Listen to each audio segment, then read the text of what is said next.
Yun, isang mapagpalang araw po sa atin, isang maulang araw po.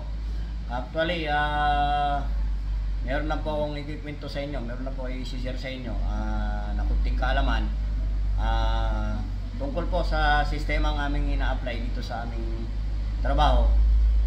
Shoutout, bago po ay shoutout po pala sa lahat po ng mga nakakaalam ng sistemang ito. Sa mga nakasama ko, sa mga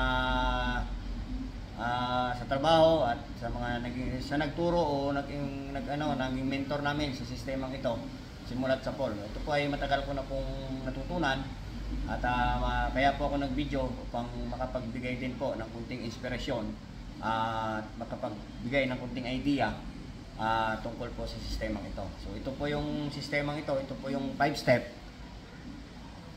ba at itong 8 good working habit ba. So actually share ko lang po sa inyo at magbibigay lang po ako ng kunting kaalaman tungkol po sa ginagawa namin araw-araw. So ito po yung 5-step at saka 8 good working habit at in the law of average. So actually po nandiyan po sa harap namin, di ba? So ito po yung ginagawa namin, ito po yung pinag-aaralan namin araw-araw dito sa aming trabaho. So actually yung 5-step, ito po yung sikreto kung paano kami kumausap ng tao. And then yung 8 good working habit, ito po yung mga bagay-bagay na unti-unti namin binabago sa aming sarili. Diba? So sana makapulutan niyo po ng aral at share ko po sa inyo. Tara, pag-usapan po natin. Diba? So ayan na po. Ito po yung 5-step. Ba, 5-step of pitching. So, yung 5-step of pitching po, ito po yung sikreto kung paano kami kumausap ng tao. Ba? So, una-una, ito po yung tinatawag naming introduction. Yan po. Sa introduction po, nakalagay po dyan, yung tinatawag nating smile. Kailangan daw makipag-sex ka muna bago ka makipag-kiss. Ano ba yung sex? Nakalagay po dyan, smile, eye-to-eye contact, and then excitement. Yan po ibig sabihin ng sex ba? Make the most of your introduction is almost 50%. So ano ba yan? Dapat daw pag kumausap ka ng tao, introduction pa lang kailangan may buhay na. So kailangan sa introduction wala tayong ibang ini-introduce. Una-una yung ating sarili. So kung nakalagay po dyan, hi, good morning. Ayan po, nakalagay, hi, good morning. So ano ba meron dapat pag ikaw ay bumati sa isang customer? So kailangan may buhay, kailangan may dating. Kaya nga nakalagay dyan, make the most of your introduction is almost 50%. Diba? So, yun po ang sikreto ba kung paano mag-introduction. Una-una, dapat nakikipag-shake hands po tayo. Ba? Nakikipagkilala tayo. So, ibig sabihin, pag ang customer po ay nakipagkamay sa atin at nakipag-introduce ng kanyang pangalan, so ibig sabihin, nakuha natin yung kanyang attention. Kaya kailangan 50% na po siya. Ba? And then, short story. Itong short story, kung sa introduction tayo po ay nag-apply ng tinatawag nating sex, so yung smile, eye-to-eye contact with excitement, dapat dito naman sa short story. Ano ibig sabihin ng short story? Diba? Reason kung bakit tayo nasa harap ng customer, diba? O, ibig sabihin, keep in, ito po yung tinatawag na kiss. Always remember the kiss. Keep it short and simple. So, ibig sabihin, maiksi lang. Anong dahilan kung bakit ka nasa harap ng customer? How effective is your brand marketing? Ibig sabihin, reason kung bakit ka nasa harap ng customer. We're doing a promotion. Ibig sabihin mo kung bakit ka nasa harap ng customer. Diba? Mayroon ka lang ini-introduce, mayroon ka lang pinopromote, kaya nakalagay dyan, we're doing a promotion. And then, pagkatapos noon, presentation. So, ano ibig sabihin, anong ba meron sa presentation? Nakalagay dyan, show the merchandise in and out of their hands. Ibig sabihin, ipakita mo yung products, diba? Ipahawak mo, and then kunin mo, you are 80% there. Diba? Nakalagay dyan. Here take a look. Diba? Ibig sabihin, ipahawak mo yung products mo. Kasi karamihan, pag nag-present ng products, ayaw mo lang ipapil, ayaw mo lang ipahawak sa customer yung product. So, dapat ipahawak mo para mapil yung kanya. Diba? Yan ibig sabihin ng presentation. Ipahawak mo. And then, pag naipahawak mo, kasunod po dyan yung pricing and closing. Ano ba meron sa pricing and closing? Magkasama po yung pricing at saka closing.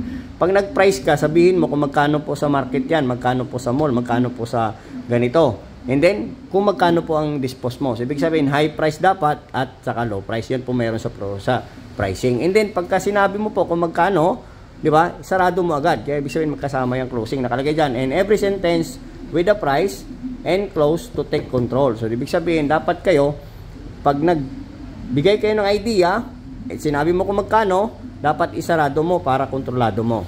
Di ba? For their price, sir, ma'am, you can't go wrong. How many can you use? Ibig sabihin, ilan po ang kukunin mo? Bayon po meron sa pricing and closing. And then, rehas. Ano ibig sabihin ng rehas? Make the most of each situation. Di may need more than one. Ibig sabihin, kailangan makumbinsi mo ang customer ng kung mapakuha mo siya, dapat madagdagan. Kung hindi man, ipakita mo yung ibang products mo. Yan po ibig sabihin yan, dagdagan na ninyo. Di ba? Yan po ang ibig sabihin ng rehas. And then, kasama po dito sa 5-step of pitching, yung paano makipag-deal ng tao, ito po, yung tinatawag nating law of average. Ano ba meron sa law of average? The more people you meet, the more chances to earn. Diba? Yung ibig sabihin nung guys, the more people you meet, the more chance to earn money. Diba? Yan po yun. 100 to 300 people you must present in just one day. Alam nyo, ang isa sa sikreto kung paano makapag-convince ng marami, di ba? Is the law of average. Paano ba i-apply yung law of average? Di ba? Dapat may logic ka. And every 10 person, papalagay natin yung kapasidad mo is 5:1 o 10:1. Ano ibig sabihin ng 5:1 o 10:1? Di ba? 10 customer, saka ka lang nakaka-convince ng isa. Di ba? Sa bawat 10 customer na makakausap mo, saka ka lang nakakaisa. So, ibig sabihin, bago ka makasampo, kailangan kumausap ka ng 100 katao. Yun po ibig sabihin ng law of average. Dapat, mas damihan mo ang taong kakausapin mo para the more kang kikita ng pera. So, yan po ang sinatawag nating law of average. And then, ito naman po, yan naman po yung tinatawag nating 8 good working habit. Ano ibig sabihin ng 8 good working habit? Mga 8 magagandang halimbawa na dapat nating ina-apply natin sa sarili natin. Una-una, ayan po. Have a great attitude. Diba? Attitude is like a virus. It's not it is a contagious. Great attitude must be 24 hours. The greatness of your attitude determines your success. Diba? Kung anong attitude mo, dyan nakikita yung success mo.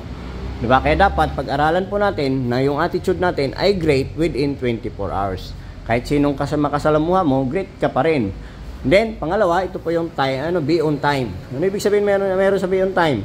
If you're not early, you're late. Ibig sabihin, guys, bigyan natin ng halaga yung oras kasi ang oras ay ginto. Diba? The next is, be prepared. Isa po dapat sa pinag-aaralan natin, kung paano tayo maging prepared. Be physically and mentally ready for the day's challenge. Kasi araw-araw po is challenge. Araw-araw po, di ba, ay tawag noon, dapat lagi tayong handa. Gabi pa lang, dapat naka-prepared na yung gagamitin natin kinabukasan. Mga ganon. Di ba? Sa bawat customer na nakaka-encounter natin na nagbibigay ng negative, alam natin kung paano natin i-rebuttal po. Yan po isa sa halimbawa ng be prepared. Then, work your full day.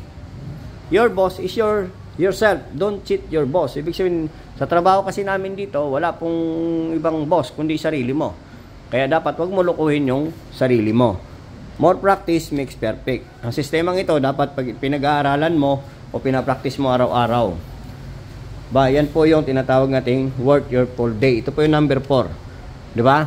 Minsan, nagtatrabaho po kami dito, 3 oras lang, 4 na oras lang. Paano po natin gawing 8 oras yan? Dapat, double your time, hustle yourself, wag natin sayangin yung ating oras. Diba? Work your territory correctly, work your area correctly. Dapat, kung saan ka nagtrabaho, doon ka lang. Kung saan ka nag-area, doon ka lang. Diba? Hindi yung medyo negative yun na i-encounter mo sa umpisa, ayaw mo ng area, ang ginawa mo, tumalong ka sa ibang area, ay hindi na po yun work area correctly. Hit every single door. Don't jump from one territory to another territory. Apply the law of average. Ibig sabihin ng law of average, wala kang palalampasin, wala kang lilikdangan. Yan po ang ibig sabihin ng law of average. Yan po ang tinatawag na work area correctly. Pang-anim, ito po yung tinatawag nating maintain your attitude. Ano bang meron dyan sa maintain your attitude? Don't small things bother you. Huwag natin hayaan guys na masira lang tayo sa kunting negative. Halimbawa, tayo po ay napagalitan o tayo po ay nasermonan o nakarinig po tayo ng pangit na salita, ay sisirain mo na yung araw mo. Nasaan na po yung maintain your attitude? Di ba? Kaya nga, don't let small things bother you. Ba? Tawag nun, always protect and safeguard your attitude. Your attitude determine your future. So, dyan nakikita guys, di ba, yung future mo. Sa pamamagitan pa lang ng attitude mo o yung ugali mo. Ba?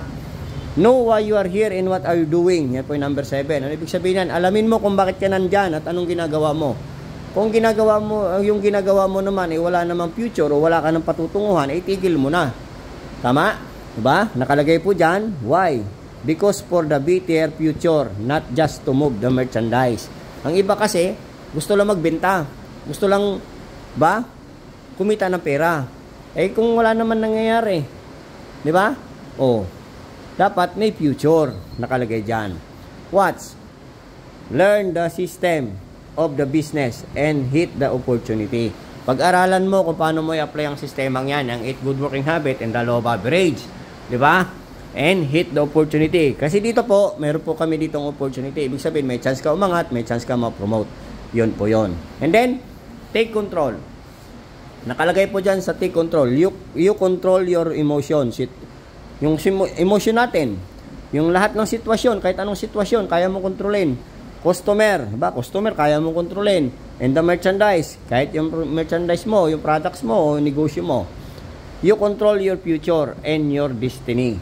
Kaya mo kontrolin, diba? Ikaw yung nakakaalam, ba? So, yun po, yun po yung tinatawag nating 8 good working habit. Siya nga pala, yung 8 good working habit, kaya po yan, yung take control, kaya po yan nandyan sa number 8. Kasi mula po dyan sa number 1, sa have a great attitude, diba? Yung be on time, be prepared, work your full day, work territory correctly, maintain your attitude, know why you are here and what are you doing, diba? Ay, kayang-kayang kontrolin. Kaya po nandyan sa number 8 yan. Yung have a great attitude, bakit nasa number 1 yan? Kaya po yan nandyan sa number 1 kasi mula dyan sa number 2 hanggang sa number 7, di ba, ay magagawa mo lang kapag ikaw ay great attitude. So sana po may natutunan po kayo sa sistemang ito na ibinigay ko sa inyo ng kunting kaalaman. Shoutout po sa mga nakakaalam ng sistemang ito. Pakishare po ng live na ito. Yun lamang po. Thank you and have a nice day.